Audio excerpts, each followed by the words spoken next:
صدري ويسر لي أمري واحلل عقدة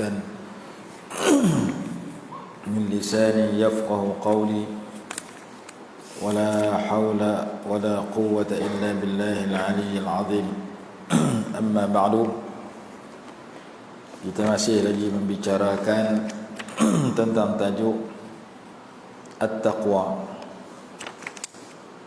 Ada sebahagian ulama menyatakan At-Taqwa itu ada dua makna pada istilah. Yang pertama makna yang khusus, yang kedua makna yang pertama makna yang am ataupun yang umum, yang kedua makna yang khusus.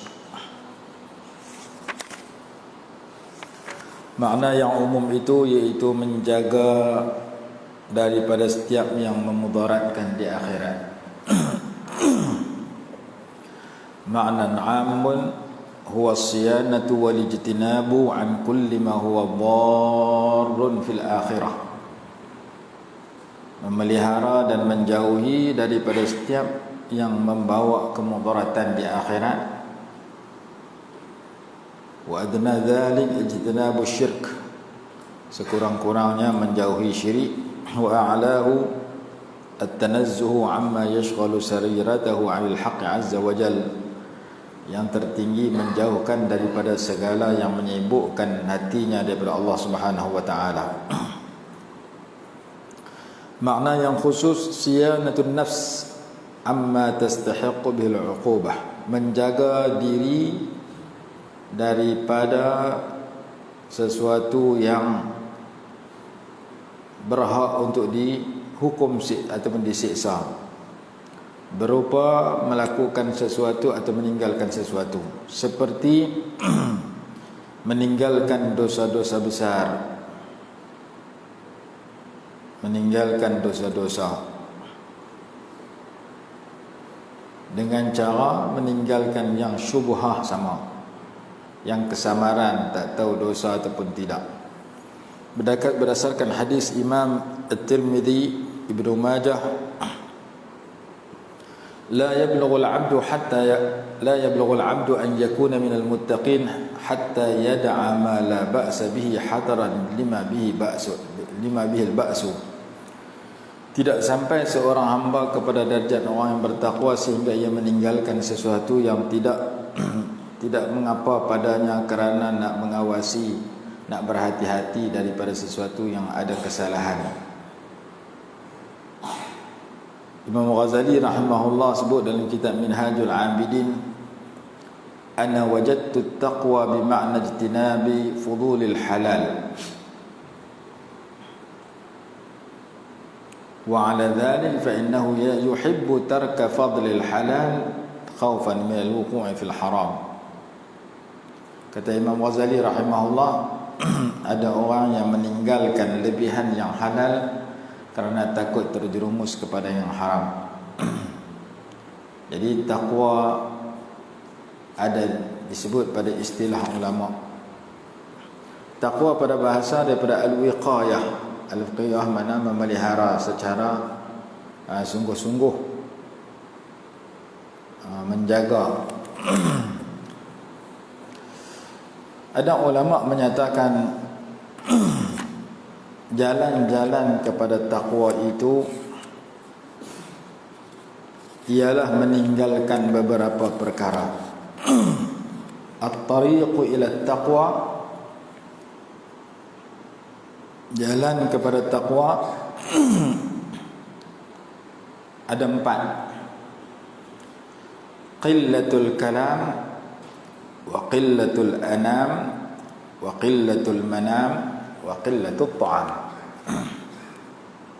Jalan kepada takwa mengurangkan 4 perkara. Qillatul kalam, yang pertama mengurangkan bercakap. Yang kedua qillatul anam, mengurangkan bercampur dengan orang ramai. Yang ketiga qillatul manam, yang ketiga mengurangkan tidur. Dan yang keempat, qillatut ta'am, mengurangkan makan. Orang yang ingin menjadikan dirinya bertakwa kena ambil berat 4 perkara ni. Nombor 1, qillatul kalam, mengurangkan cakap. Bila kita nak kurang cakap, kita nak kena ganti dengan apa? Ganti dengan doa. Ganti dengan zikrullah, berzikir, atau sekurang-kurangnya ganti dengan diam. Barulah berlaku pada diri kita qillatul kalam, sikit cakap. Kalau kita duk cakap banyak, campur haknu semua tajuk kita cakap. Orang sembang bab bola, kita bab bola. Orang sembang bab Hindustan, kita Hindustan. Orang sembang bab politik, kita politik. Orang sembang bab jiran, kita jiran. Orang sembang bab kartun, kita pun sembang kartun. Semua tajuk sembang. Bahaya kepada takwa kita, kepada diri kita. Kerana lidah dan tuturan kita itu akan dipersoalkan. Bila kita cakap mungkin tidur sampai tidur balik, tak kira tajuk, tak kira halal haram, tak kira mengumpat tak mengumpat. Yang penting aku ada lidah, lidah aku tak keluar. Apa tajuk yang lintas dalam pemikiran aku, apa tajuk yang orang ajak bersembang, aku sembang semua. Mungkin susah kita nak jumpa orang yang cakap begitu, tapi hak tulis itu banyak. Dia tulis semua tajuk dalam WhatsApp dah. Ulama kata menulis itu salah satu daripada 2 lidah. Al-qalamu ahadul lisanain. Pen itu salah satu daripada 2 lidah. Hak mana kita tak boleh cakap, hak tu kita tak boleh tulis. Jangan kata aku tak cakap, aku siang malam aku diam, tapi dia tulis macam-macam. Tak kira boleh ke tak boleh, semua tajuk dia bersembang. Walaupun tajuk tu kadang-kadang terlarang, maka orang yang nak menuju jalan kepada takwa, yang pertama dia kena ambil berat terhadap kata-katanya. Dia kena bersifat dengan qillatul kalam, sikit cakap. Sikit bercakap yakni diam, ataupun lebih baik lagi zikrullah. Dia tukar kepada sedikit bercakap kepada banyak berzikir. Dan Quran kata dalam surah An-Nisa, la khaira fi kathirin min najwahum, tidak ada sebarang kebaikan dalam kebanyakan perbualan mereka itu, illa man amara bi sadaqatin, melainkan orang yang menyuruh kepada sedekah. Dia bercakap ajak orang sedekah, ajak orang berbuat baik, au ma'rufin, atau ajak orang buat baik, au islahin bainan nas, atau memperdamaikan di antara manusia. Dalam buku yang kita tulis hari itu, buku Amalan Mengundang Rezeki yang warna hijau tebal itu, ada 23 kata-kata yang terlarang. 23 jenis. Mengumpat, berbohong, batu api, puji diri sendiri. Kata-kata yang terlarang 20 jenis lebih. Dalam kita Ihya pun lebih kurang 20 juga. Dalam Bidayatul Hidayah ada 8. Jadi kata-kata yang terlarang kita kena kenal supaya kita tak melakukan kata-kata itu. Kalau kita bercakap tu benda yang bermanfaat, silakan cakap, tak berhenti pun tak apa. Tapi kadang-kadang kita tak tahu betul tak betul. Yang penting apa tajuk orang bersembang, aku nak kata sama. Jadi yang pertama dia kata, kurangkan berkata-kata dengan digantikan dengan zikrullah atau berdiam diri. Zikrullah itu termasuk kita baca astaghfirullah, kita baca salawat, kita baca la ilaha illallah dan sebagainya, termasuk kita baca Quran dan sebagainya, ataupun kata-kata yang baik. Itu nombor 1. Yang kedua, qillatul anam, qillatul mukhalaqatin nas, kurangkan percampuran dengan manusia. Hak tadi kita kurang cakap, kita ganti dengan diam atau berzikir. Yang ni kita kurang bercampur, nak ganti dengan apa? Ganti dengan i'tikaf. Kurang bercampur dengan orang, kurang pi rumah orang, pi rumah Allah lebih banyak. Kurang bercampur dengan orang, pi duduk i'tikaf dalam masjid, Ataupun kita ganti dengan mengaji dan mengajar. Bercampur dengan orang untuk menambah ilmu yang bermanfaat, silakan. Bercampur dengan orang untuk mendengar nasihat orang yang baik, teruskan. Tapi kalau bercampur dia jadi merapu, jadi muhung pula, jadi tak elok pula, tinggalkan pencampuran-pencampuran itu. Dan pencampuran seperti mana bercakap juga tadi, cakap ada dengan lidah, ada dengan jari.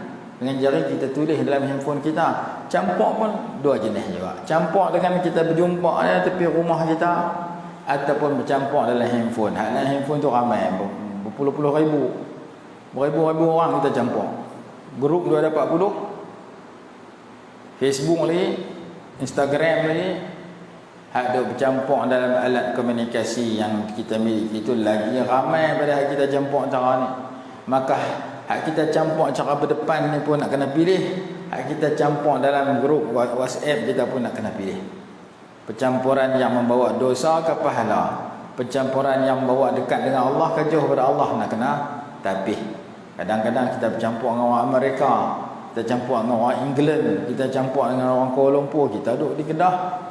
Yang tu pencampuran tu lebih luas lagi. Pencampuran tu melalui alat komunikasi yang ada dalam poket kita.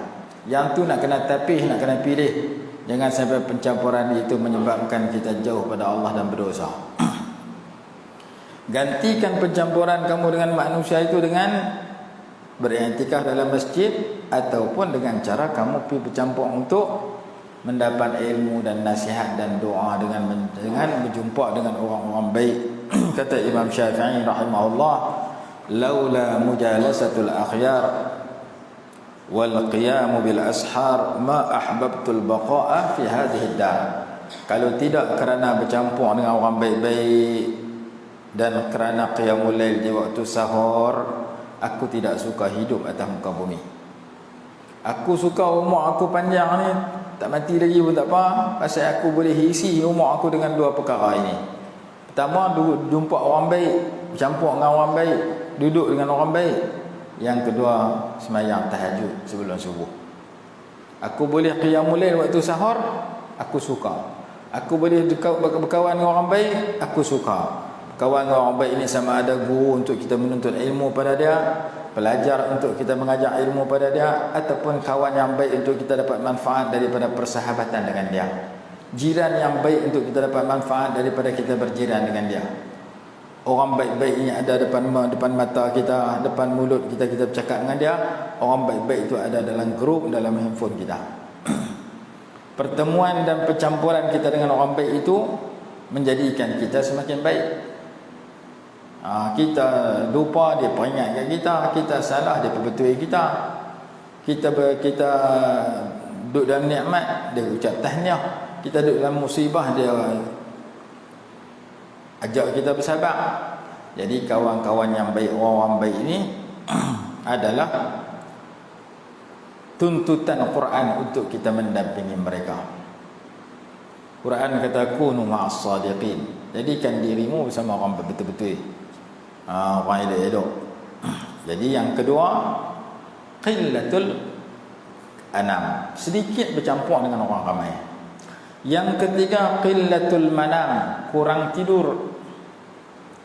Kurang tidur ni nak ganti dengan apa? Ganti dengan tahajud. Kurang tidur maksudnya jangan tidur sampai subuh. Bangkitlah sembahyang tahajud 2 rakaat kurang-kurang. Tiap-tiap hari mesti kurangkan tidur, dengan arti kita tak tidur sampai subuh. Bangkit pukul 6 pun teruk dah, pukul 7 teruk dah, pukul 8 pun ada juga. 8 tu lagi teruk, subuh pun terkeluar terus. Jadi kurangkan tidur dengan arti tiap-tiap hari bagi ada solat tahajud, walaupun 2 rakaat, walaupun 5 minit sebelum subuh. Allah Subhanahu wa taala cerita ada di kalangan hamba-hamba dia yang dekat dengan dia, disebut dalam istilah Al-Quran sebagai ibadur rahman. Ibadnya maksudnya hamba-hamba. Ar-Rahman makna Allah yang Maha Pemurah. Al-idhafah litashrif, diidafatkan kerana nak muliakan hamba-hamba itu, kerana dia dekat dengan Allah, kembang dengan Allah. Hamba yang dekat dengan Allah Subhanahu wa taala, dia memiliki lebih kurang 12 sifat yang disenaraikan di akhir surah Al-Furqan. Sifat yang pertama merendah diri dan seterusnya. Di akhir surah Al-Furqan juzuk 18. Wa ibadur rahmanil ladzina yamshuna 'alal ardi hauna, dan hamba-hamba Allah yang dekat, hamba-hamba yang dekat dengan Allah yang Maha Pemurah itu ialah orang-orang yang berjalan atas muka bumi dalam keadaan merendah diri. Walladzina ibadur rahmanil ladzina yamshuna 'alal ardi hauna wa idza khatabahumul jahilun qalu salama. Apabila orang-orang yang jahil bercakap dengan mereka, orang jahil ni ada ulama kata as-sufaha, orang-orang bodoh, ada ulama kata orang kurang ajar. Jahil, bodoh, kurang ajar, bercakap dengan mereka dengan bahasa kurang ajar. Qalu salama, mereka jawab dengan kata-kata yang selamat, kata-kata yang bagus. Kata-kata selamat, kata-kata yang menyelamatkan mereka dan orang tu. Mereka kata hang ni duk zikir dekah lepas sembahyang ni tak betul. Maka mereka jawab, betul, boleh dekah, boleh pelan. Hak dekah ni dia dalil dia. Hang duk baca doa, duk baca selawat syifa lah, duk baca selawat tahrijiyah, tak betul. Selawat-selawat tu bukan dalam hadis pun. Hang duk baca doa, baca zikir yang Rasulullah tak ajak tu tak betul juga. Kita jawab, Rasulullah pernah dengar sahabat baca doa yang baginda tak ajak, dan doa tu makna dia baik, Rasulullah tak kata salah pun. Dan bila Rasulullah wafat, ada orang baca doa, mungkin doa tu tak ada dalam Quran hadis, tapi makna dia baik. Ulama lah yang akan menentukan doa itu boleh baca atau tak boleh baca, kerana ulama itu warasatul anbiya, pewaris para nabi. Al-ulama warasatul anbiya. Zaman Nabi SAW, seorang sahabat baca doa dalam i'tidal. Ketika Nabi SAW bangkit daripada sembahyang jemaah dengan para sahabat, Nabi SAW baca Sami Allahu liman hamidah, sahabat di belakang baca Rabbana lakal hamdu hamdan katsiran tayyiban mubarakan fi. Habis sembahyang, Rasulullah tanya siapa baca tadi. Sahabat tu tak berani jawab, takut kena marah, takut tak betul. Rasulullah tanya kali kedua, tak berani jawab lagi. Tanya kali ketiga, dia bimbang. 3 kali dah Rasulullah tanya, kalau aku tak jawab lagi bahaya dah. Maka dia pun jawab, saya ya Rasulullah. Rasulullah kata, aku melihat lebih daripada 33 malaikat berlumba-lumba untuk menulis pahala terhadap bacaanmu itu. Seorang sahabat reka satu doa bubuh dalam sembahyang. Rasulullah tak kata ni bid'ah, bid'ah dalalah. Pasal apa? Baca doa aku tak ajak. Rasulullah kata, Rasulullah mengakui doa tu bagus makna, walaupun Rasulullah tak pernah ajak. Tu dalam sembahyang. Yang kedua sebelum sembahyang, Nabi SAW nak sembahyang dengan para sahabat. Ada sahabat duduk di belakang baca doa. Allahumma atini afdala ma tu'ti ibadaka salihin. Ya Allah, berikan kepadaku segala pemberian terbaik yang kau berikan kepada hamba-hambamu yang baik-baik. Habis sembahyang, Rasulullah tanya siapa baca. Saya baca ya Rasulullah. Dia tak pernah, Rasulullah tak nak ajak dia pun, tapi dia baca sendiri ketika berada dalam saf, dalam sembahyang. Maka Rasulullah kata, kalau begitu kudamu akan mati dibunuh dan engkau akan mati syahid fi sabilillah. Maka dapat dua-dua tu. Apa yang Rasulullah sabda tu terjadi kepada lelaki tadi. Rasulullah tak kata ni bid'ah, aku tak ajak hang apa reka-reka pandai-pandai dia baca pula. Bahkan Imam Nawawi sebut dalam kitab Azkar, doa ketika masuk sah dalam sembahyang, Allahumma atini afdala ma tu'ti ibadakas salihin. Itu contoh kedua. Contoh ketiga, Sayyidina Abu Sa'id Al-Khudri radhiyallahu anhu bersama para sahabat pergi berperang, disebut sebagai sariyah, satu kumpulan tentera yang dihantar untuk berperang. Nabi SAW tidak menyertai perjalanan tentera itu nama dia sariyah. Kalau Rasulullah menyertai nama dia ghazwah. Kalau Rasulullah perang sekali nama ghazwah, ghazwatu Badrin, ghazwatu Uhud. Kalau Rasulullah tak perang hantar orang lain, itu nama sariyah. Maka para sahabat yang pergi bersama dengan Sayyiduna Abu Sa'id Al-Khudri radhiyallahu anhu sampai di perjalanan kehabisan makanan dan minuman. Nak makan tak ada roti, nak minum tak ada air. Lalu mereka minta tolong penduduk kampung itu menjamu mereka. Kami ni mai pada Madinah, ramai-ramai, makanan dah habis, minuman dah habis. Boleh tak tuan-tuan semua yang duduk kampung ni jadikan kami sebagai tetamu tuan-tuan, buat kenduri, kami nak makan. Boleh minta air dah, nak minum ni, haus dah ni. Ada tak makanan, kami minta sikit nak makan. Semua tak mau bagi. Pasal apa? Mereka tak kenal para sahabat. Semua kata tak boleh. Air setitik pun kami tak mau bagi, roti sekepin pun tak mau bagi. Nak makan cari tang lain. Tang kampung kami ni tak ada pasal, kami tak mau. Tak kenal. Kita itu juga, kita duduk dalam rumah kita, orang yang minta air, kita tak berani nak bagi. Zaman lah pula, Bangla ke Indon ke Melayu ke, kita tak berani. Saat ni kita keluar air sejuk bagi dia keluar pisau, kita kacau. Arwah mak mentua saya duduk Lok Stang masa tu. Rumah saya Lok Stang. Duduk di halaman rumah. Mai anak muda naik motor, berhenti di pagar rumah. Panggil makcik, mai Ustaz nak tanya rumah si fulan bin si fulan ni tak mana? Tak apa dengar makcik jawab. Dia pun jawab, tak tahu saya. Makcik jawab tak apa dengar. Mai Ustaz orang dekat ni nak sembang. Mai dekat dia sambar gelang mah hamba Allah tu, lari untung dia. Modal dia buat tanya tempat orang rumah orang, boleh ke dia rantai mah gelang mah. Tu zaman lah kita tak apa berani jumpa orang luar kan. Orang mai rumah kita. Ada satu tempat yang belah tu. Makcik tu duduk berniaga. Ni memang jarum macam ni. Gelang rantai banyak. Kawan tu duduk berniaga, duduk parti lah kali mai ke dia. Makcik, saya ni bawa ubat urat ni, ubat sakit urat. Ada orang nak pergi hantar ke dia. Makcik nak try makan tak? Oh bagus ya ubat sakit urat. Makcik pun kalau makan rasa nak try je lah.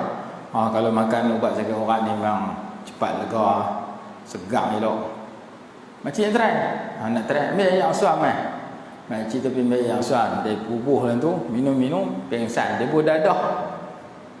Habis 30,000 ni. Rantai mas, subang mas semua. Bahaya tu. Orang-orang hak mai kita tak kenal, mai duduk semawa ubat kita bimbang. Jadi para sahabat kenal lagu tu. Orang kampung tak berani. Tak berani nak jamu mereka, halau mereka pergi cari tang lain. Oleh kerana para sahabat ni keluar kerana nak buat kebaikan, nak menyebarkan agama Allah, nak mempertahankan agama Allah. Ketika sesak, Allah Ta'ala bagi pertolongan. Bila mereka tak boleh makan, tak boleh minum, mereka pun haus dan dahaga, lapar semua ada cukup, Allah takdirkan ketua kampung itu disengat oleh seekor kalajengking. Ketua kampung tu kena ketik dengan kalajengking. Kalajengking ni binatang fasik.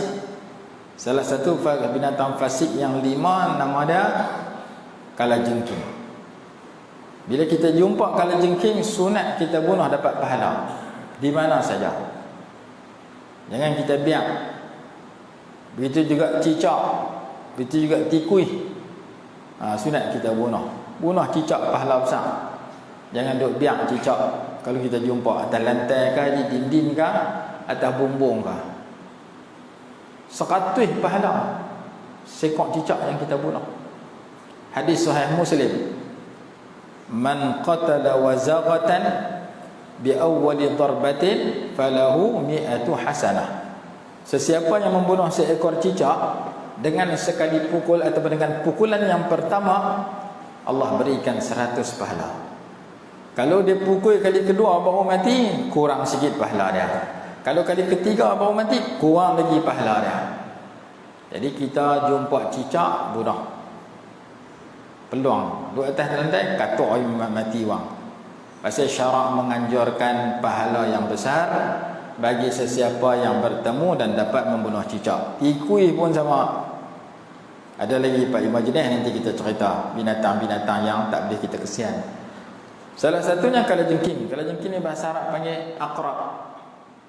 Bahasa Inggeris panggil scorpion. Jangan duk biar jumpa tak mana pun bunuh. Jahat kalajengking ni. Kalau dia ketit orang sakit.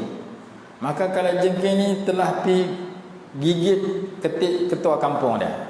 Ada seorang lagi yang pergi mengadu, ya Rasulullah, saya kena ketik binatang kemarin. Rasulullah kata, kalau kamu baca doa pagi petang tak akan kena. Doa dia, a'udzu bikalimatillahi tammat min syarri ma khalaq. Baca doa tu pagi dan petang, insya-Allah tak kena. Ataupun doa satu lagi, bismillahilladzi la yadurru ma'asmihi syai'un fil ardi wala fis sama' wa huwa samiul alim. Baca 3 kali pagi, 3 kali petang. Mudah-mudahan tak kena binatang ketik, tak kena kawang masuk rumah, tak kena kemalangan, tak kena corona. Apa-apa penyakit dan mudarat yang kita takut, kita baca pagi petang doa-doa yang Nabi SAW ajak sebagai pendinding. Salah satunya bismillahilladzi la yadurru ma'asmihi syai'un fil ardi wala fis sama' wa huwa samiul alim, 3 kali pagi, 3 kali petang. Satu lagi, a'udzu bikalimatillahi tammati min syarri ma khalaq. Tu cerita kalajengking juga yang ketik seseorang. Maka ketika mana ketua dia kena ketik, depa berubat tak mau lega, ketua dia duduk sakit, duduk riau, depa mesyuarat, jom kita pergi jumpa puak yang minta makanan kat kita tadi. Rombongan tu puak ada orang boleh berubat. Ketua kita duduk riau sakit ni. Depa pun pergi habang. Ada di kalangan kamu tok bomo ke doktor kah? Ketua kami teruk duk kena ketik binatang. Sayyiduna Abu Sa'id Al-Khudri radhiyallahu anhu kata, saya boleh berubat, tapi dengan syarat bagi upah. Tadi mereka nak minta minum yang makan, mereka tak bagi. Lalu ni mereka main cari pula. Bila main cari, jual mahal sikit lah. Nak minta tolong kami, tadi kami minta tolong hampa buat tak erti. Hampa halau kami makanan tak bagi, ayak setitik pun tak bagi. Lah hampa susah minta tolong kami, boleh kami buat syarat. Nak bagi kami berubat, boleh, kami boleh berubat, dengan syarat kena bagi upah. Kalau lega kena bagi upah. Upah pun upah lah, yang penting ketua kami lega. Maka dia pergi baca Fatihah, lega lala tu. Hadis kata ka'annama nasyata min iqal. Ka'annama nasyata min iqal, seperti mana unta yang terlepas daripada ikatan di lututnya. Orang Arab padang pasir naik unta, buh serban atas kepala, buh bulat tu, tali bulat kala hitam tu, yang tu dia panggil iqal. Arab asal dia panggil igal. Ain qaf alif lam. Igal tu mana pengikat. Pengikat apa? Pengikat lutut unta. Bila unta berhenti, nak bagi unta tu duduk, tunggu dia berjalan, lutut dia berlipat, bubuhlah tali tu di kepala lutut unta. Jadi macam kita kunci, tak boleh buka. Duduk dalam tu 2 jam, 24 jam sampai mati pun tak boleh buat apa unta. Pasal lutut dia kena lipat. Bila dia nak buka tak boleh, dengan sebab bubuh tali itu sebagai pengikat.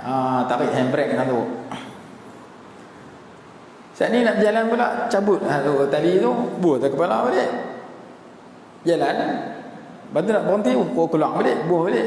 Tu cerita iqal tu, asal dia tu. Orang Saudi pakai, kita pun pergi Mekah, kadang-kadang kita beli balik pakai kot ni. Baru balik haji, pakai 2-3 hari, betul rasa pelik orang lain tak pakai, tinggal gitu. Jadi sejarah dia tu, tali tu dia berbuah di lutut unta untuk nak ikat, macam kita tarik handbrake kereta kita ataupun kita kunci motor kita, geret kita daripada bergerak. Jadi hadis kata seperti mana seekor binatang yang terlepas daripada tali ikatan. Maksud dia la tu lega. Bahasa Kedah kata kutit tak buang. Lega macam kutit tak buang dia tak. Maksud dia la tu lega. Hasil daripada surah Fatihah yang dibaca oleh Sayyiduna Abu Sa'id Al-Khudri radhiyallahu anhu, maka dia diberikan upah lebih daripada 30 ekor kambing. Kambing lah seekor apa? Kalau kambing seekor 1,000, 30 ekor 30,000. Kalau kambing seekor RM800, dah RM20,000 lebih. Modal yang liok mah baca Fatihah. Waladhdallin amin, RM30,000. Dia punya upah RM20,000. Kita mau dia buat lagu tu, masuk Facebook tu Ada ustaz-ustaz orang di Kuala Lumpur, orang panggil, "Ustaz, jom pergi tempat pejabat kami buat baca doa selamat 500." Doa selamat tak ada tengah jam 500. Dia punya bayaran. Ada lagi seorang hamba Allah, orang nak panggil forum. Duk Kuala Lumpur. Ni, saya nak panggil forum mai Kedah. Boleh? Tiket kapal terbang free, hotel free. Lepas tu upah forum tu RM5,000.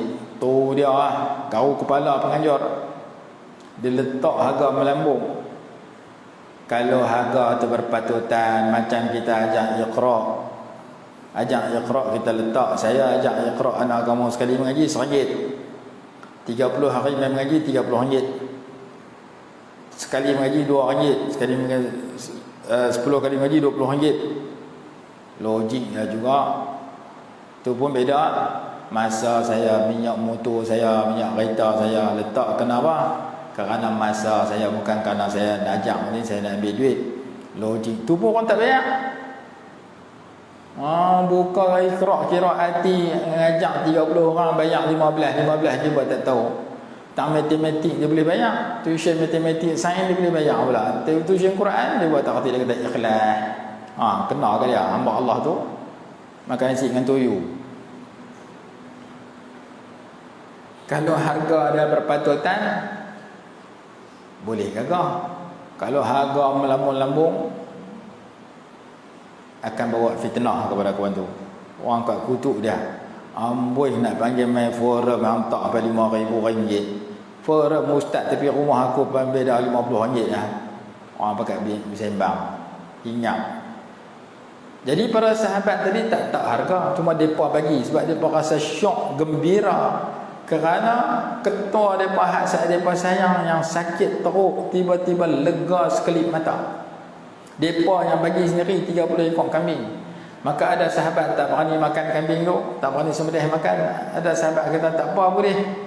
Balik tanya Nabi SAW. Rasulullah kata, siapa habaq kat kamu kata Fatihah tu boleh jadi ubat? Aku dapat ilham ya Rasulullah. Allah bagi ilham kepada aku. Kata Fatihah ni jadi ubat. Ya, ada dua kata idribu li bisahmin. Hampa jangan makan kat hampa seorang kambing tu, mai kat aku sama aku pun nak kat Rasulullah kata.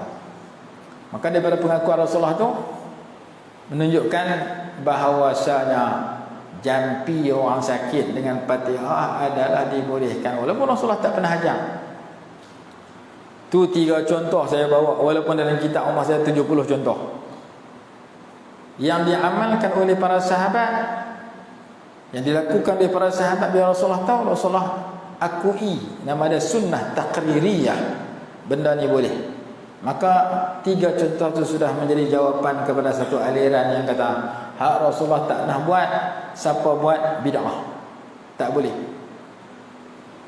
Sahabat buat masa Rasulullah masih hidup, Rasulullah kata tak bid'ah, Rasulullah tak kata bid'ah. Rasulullah dah wafat dah, siapa nak mengaku amalan ni boleh tak boleh? Rasulullah dah sebut, Nabi SAW sebut, fas'alu ahla dzikri in kuntum la ta'lamun. Kalau kamu tak erti tanya alim ulama. Rasulullah dah sebut al ulama warasatul anbiya, ulama pewaris para nabi. Kalau Rasulullah wafat, kita nak tahu bacaan ni boleh tak boleh, tanya alim ulama. Ulama lah yang akan kias kepada yang boleh ataupun tak boleh. Maka tu masalah yang kita katakan bahawasanya Nabi SAW sendiri pernah mengakui sebahagian amalan yang sahabat mereka sendiri, tetapi maknanya baik, Rasulullah tak kata salah. Maka kita mengaji dalam kitab ada doa yang disebut doa Sayyiduna Umar bin Abdul Aziz rahimahullah. Nanti ada masa kita baca doa tu sebaris ya. Doa yang datang daripada ilham yang Allah beri kepada Sayyidina Umar bin Abdul Aziz rahimahullah. Dia bukan sahabat, dia cicit Sayyidina Umar, tapi dia ada doa yang terkenal. Ada selawat yang dibaca oleh Sayyidina Ali karramallahu wajhah. Ada selawat yang dibaca oleh Sayyidina Ibnu Mas'ud radhiyallahu anhu yang disebut dalam beberapa kitab, salah satunya kitab Al-Qaulul Badi'. Baik, yang nombor 3 dia kata qillatul manam, sedikit tidur. Nombor 1 tadi sedikit bercembang. Nombor 2 sedikit bercampur orang ramai, diganti dengan banyak beriktikaf, banyak mengaji atau mengajak. Nombor 3 qillatul manam, sedikit tidur diganti dengan bangun qiyamul lail. Tak usah kita cerita dah. Dalam Quran kata wa ibadur rahmanil ladzina yamshuna 'alal ardi hauna. Dan hamba Allah yang Maha Pemurah itu mereka yang berjalan datang muka bumi dalam keadaan merendah diri. Wa idza khatabahumul jahiluna qalu salama. Apabila orang-orang jahil bercakap dengan depa kata dengan kata-kata yang selamat, depa jawab dengan kata-kata yang menyelamatkan depa. Hak hampa kata kami buat tak betul, sebenarnya betul. Ni bukti dan hujah dah. Depa nak terima, depa terima, depa tak terima, kita sudah ada hujah dan alasan. Kita bukan menyakitkan hati depa, bukan kutuk depa, tapi kita mengeluarkan bukti dan dalil bahawasanya hak kita buat ni tak salah. Tu contoh saya beritahu tak Ustaz. Ada golongan kata hak Rasulullah tak pernah buat, bila kita buat salah. Tak, ada hak Rasulullah tak pernah buat, bila sahabat buat Rasulullah tak kata salah. Maka demikian juga ada orang buat hari ni, ulama tak kata salah. Kita jangan cepat menyalahkan benda yang kita tak buat. Kemungkinan yang mereka buat tu ada hujah dan bukti. Ada seorang hamba Allah belah Kuala Lumpur, dia kata duk zikir Allah Allah Allah tu, mana ada lah hadis. Ulama buat, ulama ni bukan Nabi dia lah. Kita taklah zikir lagu tu, tapi kita baca dalam kitab ada orang zikir lagu tu. Ada orang zikir Allahu Allah Allah Allah. Ada orang zikir Hayy Hayy Hayy Hayy. Dia teringat apa benda dia kata. Duk panggil aku kan? H-A-I hai. Kita jalan tengah malam, kita orang panggil hai. Paling-paling tengok pokok buluh, lari terus hantu pokok buluh. Tak tahu ada orang boleh zikir hai hai hai. Kita tak tahu apa, kita kata ni sesat. Sebab tu ulama kata an-nasu a'da'u ma jahilu. Manusia itu memusuhi benda dia tak tahu. Terus dia keluar fatwa walaupun dia bukan mufti. Ni sesat, duk zikir hai hai. Padahal hai itu salah satu nama Allah. Allahu la ilaha illa huwal hayyul qayyum. Al-hayyu, Allah maha hidup. Hayyun yani Allahu hayyun. Cuma kita tak nak zikir lagu tu, kita tak nak dengar. Kita dengar kali pertama terus kita kata tak ketahuan puak ni. Pasal apa? Pasal berzikir benda yang aku tak nak zikir. Duk hai hai. Padahal hai itu yang mana hayyun, Allahu hayyun, Allah maha hidup. Bolehkah zikir dengan mana-mana nama Allah salah satu tu? Mana bukti dan dalil? Dalilnya ialah zikir Sayyidina Bilal radhiyallahu anhu ketika disiksa oleh musyrikin Mekah. Sayyidina Bilal kata ahad ahad ahad. Ahad tu mana? Allah Maha Esa. Qul huwallahu ahad. Ahad tu mana? Ahad bunga Isnin Selasa. Itu ahad juga. Itu kemak dengan Sabtu dengan Isnin. Itu hari Ahad. Ahad mana? Allahu ahad. Allah Maha Esa. Maka Sayyidina Bilal ketika berzikir ahadun ahad ahadun ahad ahadun ahad, Nabi SAW tahu Rasulullah mengakui boleh. Rasulullah tak kata salah. Bila Sayyidina Bilal berzikir sedemikian, ditakrir, diakui sunnah iqrariyah atau sunnah taqririyah, Nabi SAW mengaku ni boleh, maka berzikir dengan salah satu nama Allah yang 99 adalah boleh. Quran sebut demikian, walillahi al-asmaul husna fad'uhu biha. Maka dibaca hayyun hayyun. Ada orang baca Allah Allah Allah, walaupun kita ada zikir la ilaha illallah subhanallah alhamdulillah Allahu akbar astaghfirullah. Tapi kalau ada orang zikir Allah Allah Allah Allah, ada kitab nama dia Az-Zikru bil Ismil Mufrad karangan Al-Imam Ibnu Athaillah As-Sakandari. Dalam hadis Muslim kata tidak akan berlaku kiamat selagi ada orang berzikir atas muka bumi Allah Allah Allah Allah Allah dalam pendahuluan Sahih Muslim. Jadi hak nak buat, mereka ada dalil dia. Hak tak mau buat, jangan kata salah. Begitu juga zikir darah ataupun berdoa secara berjemaah lepas sembahyang. Ada satu kitab, puluhan hadis. Nanti ada masa kita baca hadis tu, supaya orang kata kita tak betul, qalu salama. Kemudian sambungan ayat menyatakan wa idza walladzina yabituna li rabbihim sujadan wa qiyama. Orang-orang yang bermalam mereka itu dalam keadaan sujud dan qiyam kepada Allah. Malam mereka dapat isi dengan qiyam, dengan rukuk, dengan i'tidal, dengan sujud. Masa isi dengan sembahyang sunat. Walaupun pengisian itu hanya berlaku 2 rakaat. Dalam satu kitab dia kata kamu sembahyang sunat 2 rakaat di malam hari lebih baik pada dunia dan segala isinya. Hadis sahih sembahyang sunat subuh, rakaatul fajri khairun minad dunya wa ma fiha, riwayat Imam Muslim. 2 rakaat sembahyang sunat subuh lebih baik pada dunia dan segala isinya. Ada riwayat yang dhaif, riwayat orang lain 2 rakaat yang kamu sembahyang di malam hari lebih baik pada dunia dan segala isinya. Hadis tu saya sebut dalam kitab doa tahajud, pendahuluan doa tahajud yang saya tulis. Hadis yang menyatakan 2 rakaat sembahyang tahajud itu lebih baik daripada dunia dan segala isinya. Kamu boleh qiyamul lail 2 rakaat saja di malam hari, tak ada 5 minit, lebih baik daripada kamu dapat dunia dan segala isinya. Besarnya fadilat qiyamul lail. Orang dekat dengan Allah, mereka mengisi malam mereka dengan qiyamul lail, walaupun hanya 2 rakaat sekurang-kurangnya. Itu nama dia qillatul manam, sedikit tidur. Diganti dengan tahajud setiap malam, walaupun tahajud itu hanya 2-3 minit. Yang keempat, qillatut ta'am, sedikit makan, diganti dengan puasa sunat ataupun diganti dengan makan yang tak berlebihan. Nabi SAW kata, kalau nak makan tekak menegakkan tulang belakang saya. Kalau kamu nak makan lebih, fasulusun li ta'amihi wa sulusun li syarabihi wa sulusun li nafasihi. Maka jadikan 1/3 untuk makanan, 1/3 ruang untuk minuman, 1/3 untuk bernafas, bernyawa. Jangan makan apa tak boleh nyawa. Makan malam lepas isya jumpa kenduri nasi daging tak dah jumpa lama. Dia makan dia penat. Makan lepas maghrib. Awak Pak Ngah tapi main isya ni. Pak Ngah penat makan terlajak lebih malam ni. Cakap tak boleh. Antu orang komat nak mayang. Satgi rakaat ketiga Pak Ngah pi.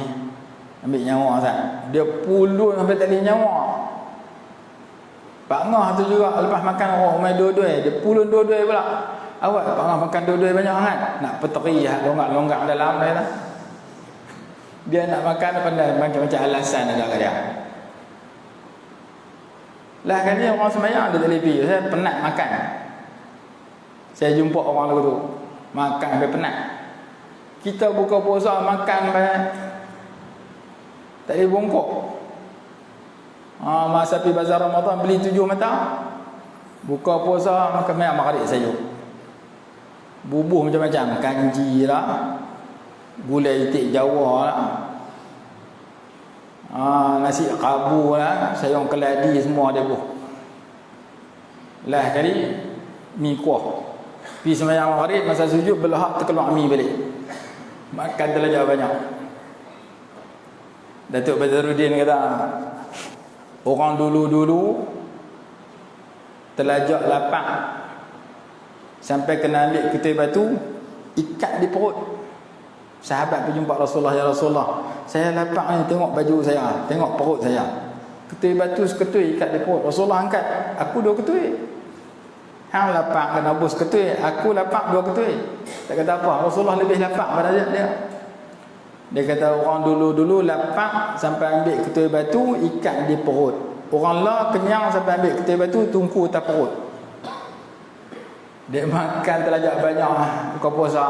Abang kat bini dia tolong bakar tungku, kena tungku atas perut terlajak banyak.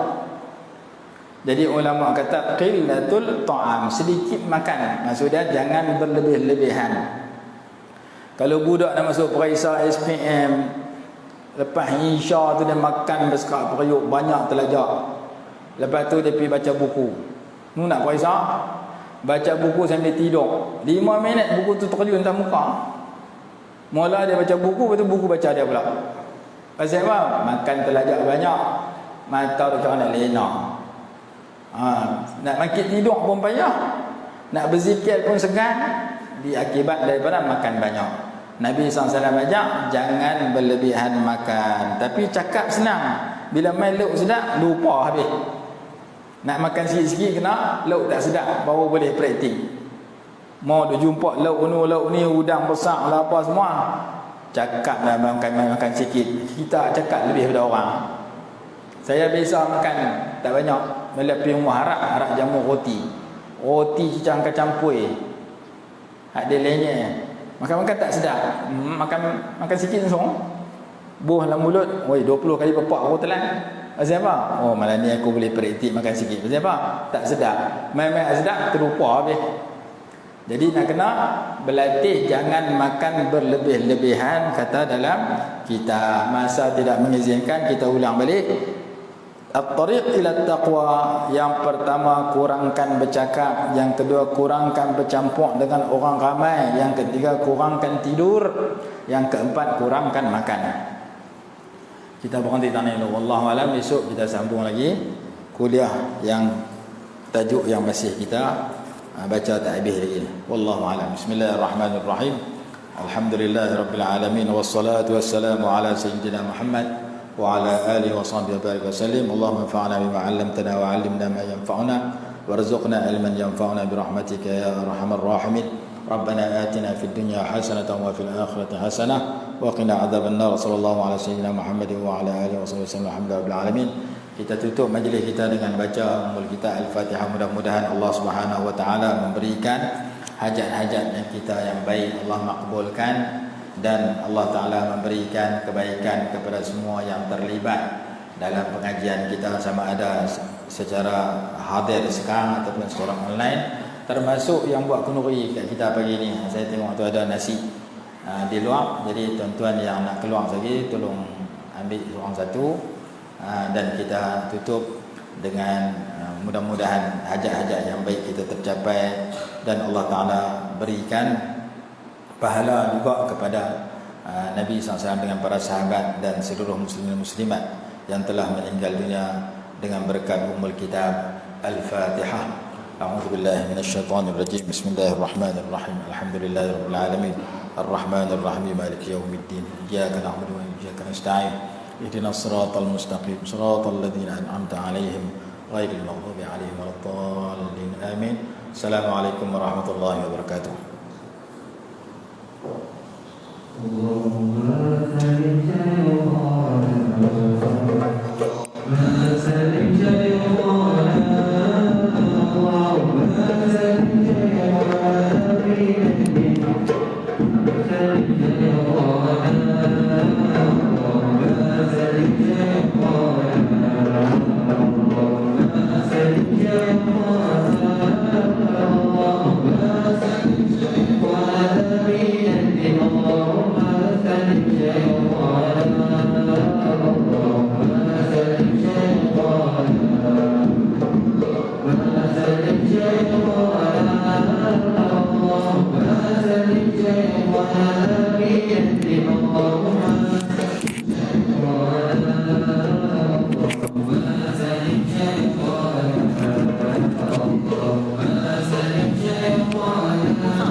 Assalamualaikum warahmatullahi ta'ala wabarakatuh. Alhamdulillahirabbil alamin, wassalatu wassalamu ala asyrafil anbiya'i wal mursalin wa ala alihi wa sahbihi ajma'in. Amma ba'd. Yang dimuliakan lagi diraikan guru kita yang mulia, yaitu Syekh Aminuddin bin Abdul Rahim serta ahli keluarga beliau. Seterusnya tuan-tuan dan puan-puan, hadirin hadirat yang dirahmati Allah sekalian. Bersyukur kita ke hadirat ilahi pada pagi yang berbahagia ini kita diberikan kesempatan untuk menyambut hari kelahiran guru kita yang mulia. Mudah-mudahan Allah sentiasa memberkahi dan meridai beliau. Untuk pengetahuan tuan-tuan dan puan-puan sekalian, majlis ini dirancang tanpa pengetahuan tuan guru, ia dirancang dengan kerjasama daripada Umi, iaitu isteri tuan guru dan Makcik Syariah serta para pelajar. Dan sebelum kita pergi ke acara memotong kek, saya ingin membaca sedikit syair yang dibuat khusus untuk tuan guru atau betul kedak daripada sekian arut dan kufiahnya. Ingat apalah. Bismillahirrahmanirrahim. Alhamdulillahilladzi minahan 'ata lan yuqdar al-ihsa'u ya unqala'u. Summa as-salatu 'ala an-nabiy Muhammadin fatahiyatan min mursalin bika ja'u.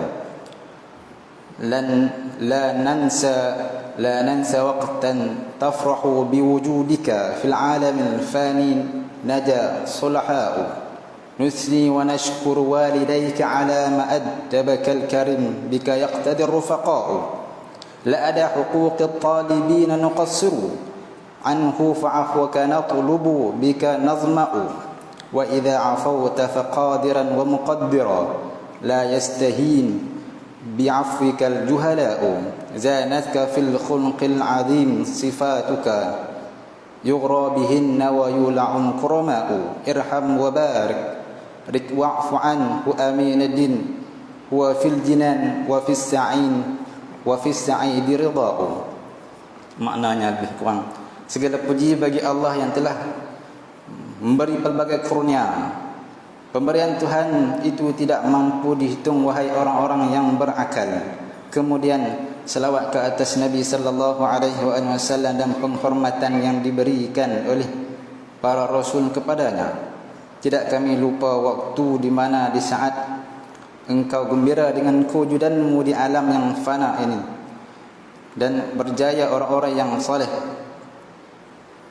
Kami memuji dan bersyukur kepada kedua orang tuamu terhadap didikan yang diberikan oleh mereka sehingga engkau menjadi ikutan bagi kawan-kawanmu. Sesungguhnya tanggungjawab kami sebagai pelajar tidak kami laksanakan dengan sebaiknya dan kami cuai, maka kemaafanmu itu yang kami harapkan. Jika engkau memaafkan itu adalah perkara yang mampu engkau lakukan, dan kemaafan itu tidak akan diremehkan walaupun orang-orang yang jahil.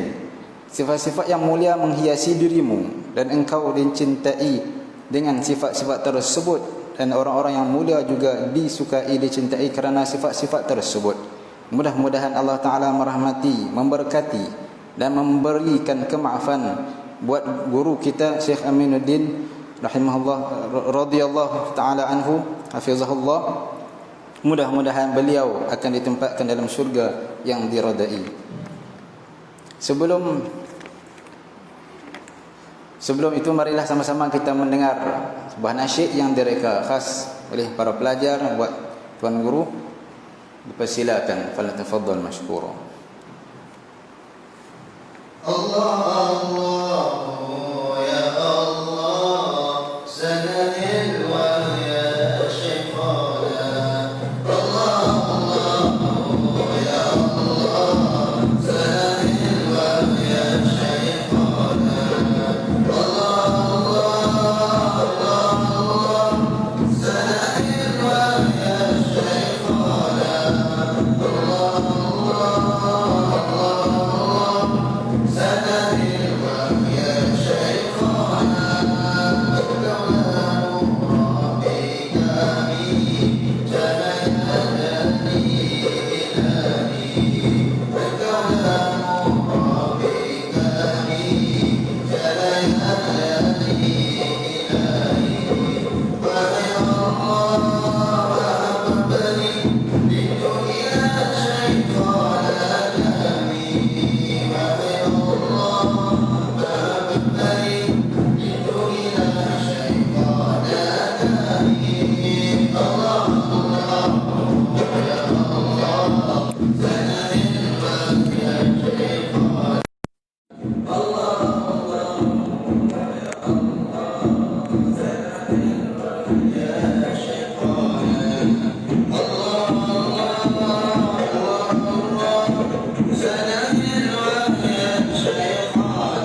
Yeah.